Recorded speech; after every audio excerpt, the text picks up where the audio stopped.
नमस्कार, रोहन साक्षी news network पर आप सभी का स्वागत है। इस वक्त हमारे साथ आशीष कुलकर्णी जी हैं, जाने माने संगीतकार। सर, एआई समिट में आप आए हैं और अगर हम एक संगीतकार की दृष्टि से एआई की महत्ता और एआई की चुनौतियाँ और एआई का भविष्य पर अगर सवाल करें तो आप क्या जवाब देंगे सर?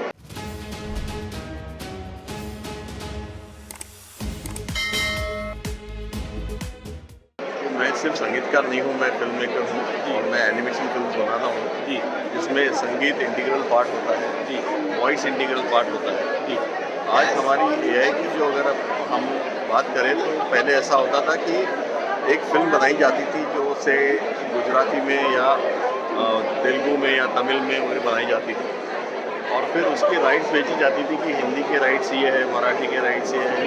जी, आज वैसा आप देखते नहीं हैं। अभी आप देखते हो कि कुछ सालों में एक लैंग्वेज में फिल्म बनती है और वो 11 लैंग्वेज में एक साथ रिलीज होती है। जी, तो जो आज एआई का महत्व है वो ये है कि आज आपको सभी लैंग्वेज में एक साथ आप पहुंच सकते हो, सिर्फ हिंदुस्तानी लैंग्वेज में नहीं, जी, आप पूरे वर्ल्ड के लैंग्वेजेस में एक साथ अपनी फिल्म को पहुंचा सकते हो।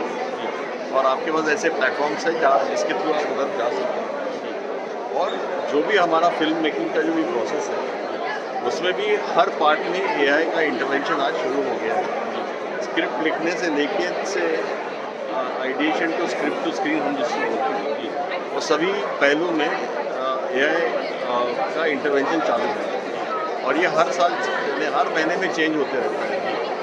तो हमारा ये कहना है कि अभी जो हमारा आगे का जो प्लानिंग है उसमें हमको फाउंडेशनल स्किल्स जो है वो सबसे पहले करनी पड़ेगी और फाउंडेशन स्किल्स के बाद में हम उसको जो टेक्नोलॉजी का इंटरवेंशन है उसको किस तरीके से यूज़ करके हम कॉस्ट रिडक्शन करें और जिसकी क्वालिटी जो एनहांस करना है वो एनहांस करने की कोशिश करें।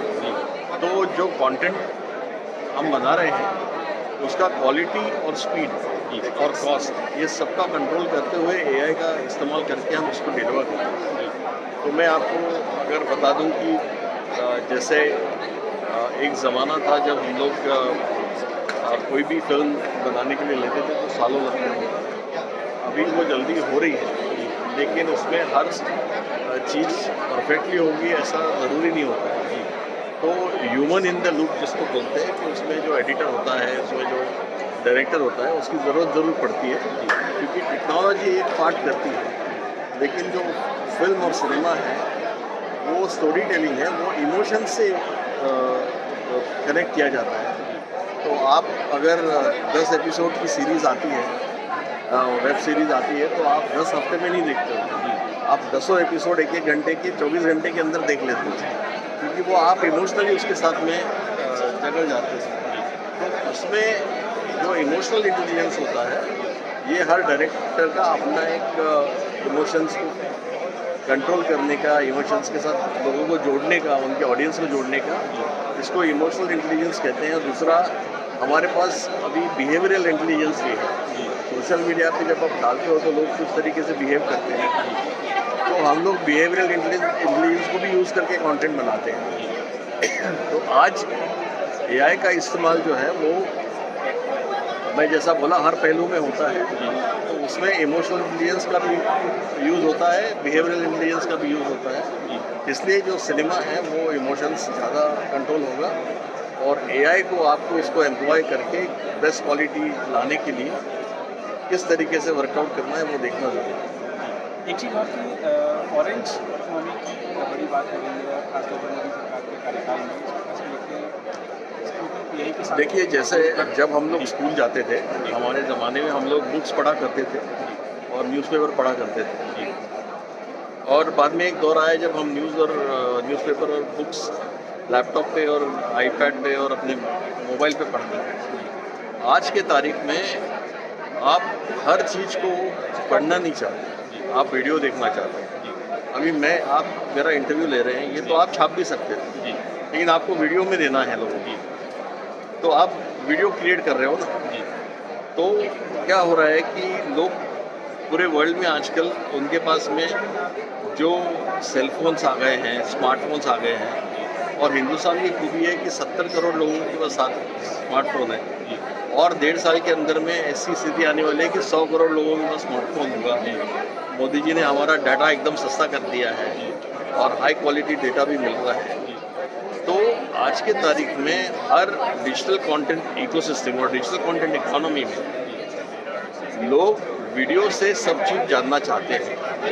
हर न्यूज़ को भी वीडियो की तरह जानना चाहते हैं, पढ़ाई भी वीडियो की तरह सीखना चाहते हैं, वो पढ़ना नहीं चाहते। लेकिन अगर हम लोगों ने हमारी वीडियोस नहीं बनाई, हमारी स्टोरीज नहीं बनाई, तो हम पीछे रह जाएंगे। इसलिए ऑरेंज इकोनॉमी में आज हमारे नए पीढ़ी को तैयार करना बहुत ज़रूरी है, ताकि हमारी कल्चरल स्टोरीज़, हमारा धरोहर, हमारी knowledge system, Indian knowledge system और हमारी एजुकेशनल नॉलेज सिस्टम, ये सब जो फॉर्मेट में लोग आगे देखना चाहते हैं वो फॉर्मेट में लोग अच्छे क्वालिटी में बनाएं और उसको उपलब्ध करें, ताकि हम वो उसमें सर्वाइव कर पाए और उसी के कारण हमारा एक प्रचार होगा, हम लोग सही इन्फॉर्मेशन एक्सेस करने के लिए एक सक्षम देश बनेंगे। तो इसलिए ऑरेंज इकोनॉमी का जो महत्व है वो सबसे ज़्यादा है और उसी के कारण हमारी सरकार भी सोच समझ के इसके ऊपर में काफ़ी जोर दे रही है।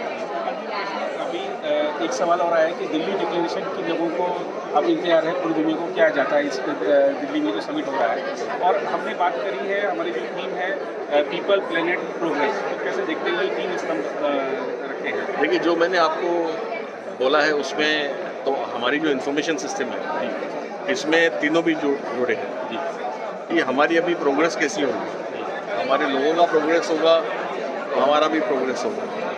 दूसरी बात यह है कि प्लैनेट का प्रोग्रेस कैसा होगा, वो इन्फॉर्मेशन सिस्टम सही रहेगी तो प्लैनेट का प्रोग्रेस होगा। लेकिन इसमें जो है हिंदुस्तान में हम लोगों ने ग्रीन इकोनॉमी पे वगैरह भी बात करना शुरू करी है, ताकि हम फ्यूचर में हम लोगों को अच्छा, बच्चों के लिए अच्छा प्लैनेट छोड़ के जाए और दूषित प्लैनेट नहीं छोड़ के जाए। जैसा 1 डिग्री से टेम्परेचर अगर बढ़ जाता है तो मीलों मील जो स्नो है वो मेल्ट हो जाता है, तो उससे पूरा पर्यावरण में भी प्रॉब्लम होती है। तो ये जो इकोसिस्टम बना रहे हैं इसमें ये है कि हर चीज़ संतुलित कैसी रहे और इसमें पीपल, प्रोग्रेस और प्लैनेट, ये तीनों का ट्रिपल पी का किस तरीके से ध्यान रखा जाए, इसका पूरा एक निचोड़ आप समझ लीजिए। ये पूरे कॉन्फ्रेंस के थ्रू हो रहा है और ये मेरे ख्याल से सही टाइम पे हो रहा है और सब लोग इससे जागरूक होके इसको साथ में लेके सही तरीके से प्रोग्रेस करेंगे, तभी हम ये सब चीज़ अचीव कर पाएंगे। बहुत धन्यवाद।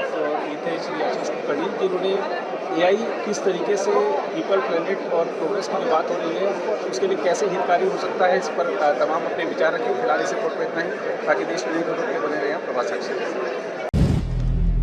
अगर आप भी लेना चाहते हैं देश दुनिया की तमाम जानकारी तो आज ही सब्सक्राइब करें हमारे चैनल को। साथ ही नीचे दिए बेल आइकन को जरूर दबाएं ताकि हर अपडेट आप तक पहुंच सके।